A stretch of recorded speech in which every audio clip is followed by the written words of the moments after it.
Hi friends, welcome back to my channel Easy Threads and Needle. N name Priyanka. இந்த வீடியோவில் என்னோடய customer Janani அக்கா அவங்களோட லாஸ்ட் ஆர்டர்ஸ் தான் பார்க்க போகிறோம். இது பார்த்திங்கன்னா ஷாலு, இதுதான் குர்த்தி. இது வந்து ஹைதராபாத்தில் எடுத்தேன்னு சொல்லியிருந்தாங்க. ஆக்சுவலாக துணி வந்து ரொம்ப பத்தலை எனக்கு. இந்த மாதிரி துணி எடுக்கும்போது அளவுலாம் சரியாக இருக்கான்னு செக் பண்ணி பாருங்கள். இவங்களுக்கு நான் அட்ஜஸ்ட் பண்ணி ஸ்டிச் பண்ணிட்டேன். பின்னாடி இது மாதிரி நிறைய அதிகமாக டேசல்ஸ் இருக்க மாதிரி ரெடி பண்ணி கொடுத்துருந்தேன். ஸ்லீவில் பார்த்திங்கன்னா குட்டியாக பஃப் வச்சு ஃபினிஷ் பண்ணியிருந்தேன். அந்த மாதிரி தான் கேட்டிருந்தாங்க அவங்களோட அளவுக்கு நான் ரெடி பண்ணியிருக்கேன்.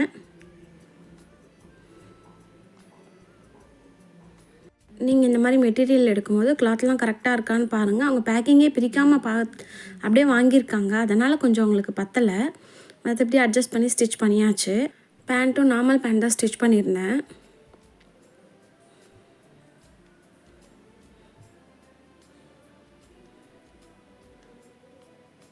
அப்புறம் இது ஒரு ப்ளவுஸு. இவங்க வந்து லேஸு என்ன வேணுன்றதை எனக்கு செப்பரேட் பிக்காக ஒரு 2-3 ப்ளவுஸை கம்பைன் பண்ணி ஒரு ப்ளவுஸாக ரெடி பண்ண சொல்லி எனக்கு தனித்தனியாக பிக் ஷேர் பண்ணியிருந்தாங்க. ஸ்லீவ் இந்த மாதிரி வேணும், பேக் பார்ட் இந்த மாதிரி வேணும் அப்படின்னு சொல்லி கேட்டிருந்தாங்க. அவங்க என்ன கேட்டிருக்காங்களோ அதை அப்படியே நம்ம ரெடி பண்ணியிருக்கோம். கீழே பார்த்திங்கன்னா இந்த பைப்பிங் கொடுத்துட்டு வீநெக் தான் கேட்டிருந்தாங்க. பைப்பிங் கொடுத்துட்டு அதுக்கு மேலே ஒரு இந்த காசு மாலை மாதிரி ஒரு லேஸ் இருந்துச்சு, அதுதான் வாங்கி கொடுத்துருந்தாங்க. நானும் ஸ்டிச் பண்ணி கொடுத்துட்டேன். இதுதான் செகண்ட் ப்ளவுஸு. இதனோட video cutting and stitching video ஃபுல்லாகவே நான் போட்டிருப்பேன். பின்னாடி இது மாதிரி பட்டர்ஃப்ளை மாதிரி வச்சு கேட்டிருந்தாங்க. நெட்டை கொடுத்துட்டு நான் ஸ்டிச் பண்ணியிருந்தேன். ஸ்லீவில் ஒரு சிம்பிளாக ஒரு குட்டியாக ஒர்க் இருந்தால் நல்லாயிருக்கும்னு சொல்லி கேட்டிருந்தாங்க. அதனால் இந்த மாதிரி ஒர்க் பண்ணியிருக்கோம். இதனோட தெளிவான வீடியோ வந்து உங்களுக்கு ஃபுல்லாகவே நான் ஷேர் பண்ணியிருக்கேன். பார்க்காதவங்க செக் பண்ணி பாருங்கள். ஸ்லீவில் மட்டும் குட்டியாக பஃப் வச்சு ஃபினிஷ் பண்ணியிருந்தேன். அக்கா இதுவரையிலும் போட் நெக் ப்ளவுஸே போட்டதில்லை. ஃபஸ்ட் டைம் ட்ரை பண்ணுறேன்னு சொல்லியிருந்தாங்க. அதை அவங்க போட்டு பார்த்துட்டும் எனக்கு ரொம்ப கம்ஃபர்ட்டாக இருந்துச்சு. நல்லா பண்ணியிருக்கீங்க, நல்ல காம்ப்ளிமெண்ட்ஸ் இருந்துச்சு அப்படின்னு சொன்னாங்க. நிறைய பேர் நல்லா விசாரித்தாங்கன்னா நல்லாயிருக்கு, ரொம்ப நல்லாயிருக்கு அப்படின்னு சொல்லியிருந்தாங்களாம். என்கிட்ட சொன்னாங்க. ஃபர்ஸ்ட் டைம் அவங்களுக்கு அது செட் ஆனது எனக்கு ரொம்ப சந்தோஷமாக இருந்தது. ஏன்னா ஒரு சில பேருக்கு வந்து நான் இதுக்கு முன்னாடி போட்டதில்லை, எனக்கு செட் ஆகலை அப்படின்னு சொல்லிடுவாங்க.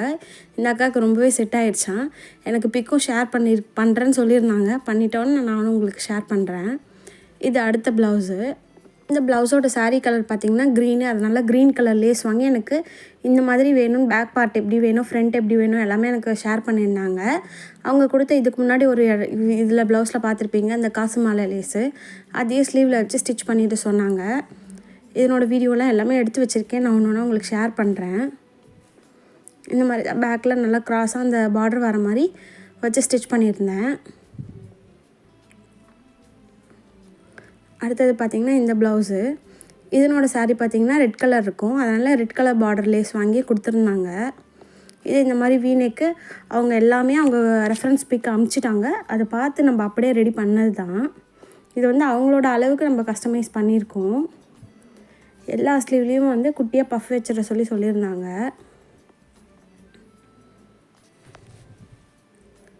அவ்வளோதான். இதில் ஸ்லீவ்லலாம் வந்து பார்டர் இருக்குது. அதனால் அங்கே எதுவும் ஒர்க் வேண்டாம்னு சொல்லிட்டாங்க. அதனால் நம்ம ப்ளெயினாகவே பண்ணியாச்சு. இது பார்த்திங்கன்னா அடுத்த ப்ளவுஸு. இந்த ப்ளவுஸ் நல்லா ஒரு வி வந்து கொஞ்சம் ஷார்ப்பாக இல்லாமல் நல்லா கொஞ்சம் ஷேப் எடுத்த மாதிரி ஒரு வி கொடுத்துட்டு அது கீழே இந்த மாதிரி நாட் வச்சு நம்ம ரெடி பண்ணியிருக்கோம். இதுவும் அவங்க கேட்டது தான். ஸ்லீவ் எண்டில் வந்து இந்த மாதிரி ட்ரையாங்கிளாக வேணும் அப்படின்னும் அதுக்கும் தனியாக பிக்கு ஷேர் பண்ணியிருந்தாங்க. அவங்க என்ன அனுப்பினாங்களோ அது மாதிரியே நம்ம ரெடி பண்ணிட்டோம். இதனோட வீடியோவும் நான் வச்சுருக்கேன், உங்களுக்கு ஷேர் பண்ணுறேன் அடுத்தடுத்து.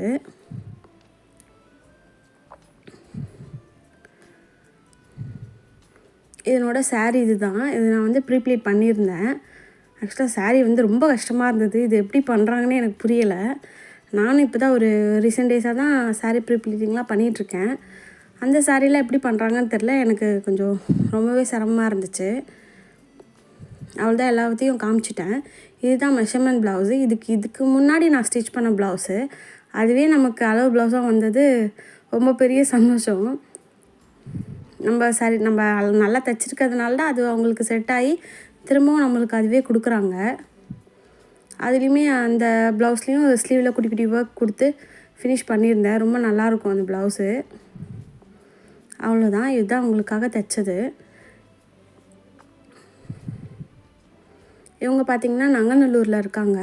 இவங்களுக்கு நான் ஒர்க் முடிச்சுட்டு டன்ஸோ பண்ணி விட்ருவேன், அவங்க ரிசீவ் பண்ணிப்பாங்க. இந்த வீடியோ உங்களுக்கு பிடிச்சிருந்தா லைக் பண்ணுங்கள், கமெண்ட் பண்ணுங்கள், ஷேர் பண்ணுங்கள். இந்த மாதிரி வீடியோஸை பார்க்க நம்ம சேனலை சப்ஸ்கிரைப் பண்ணி வச்சுக்கோங்க. தேங்க்ஸ் ஃபார் வாட்சிங்.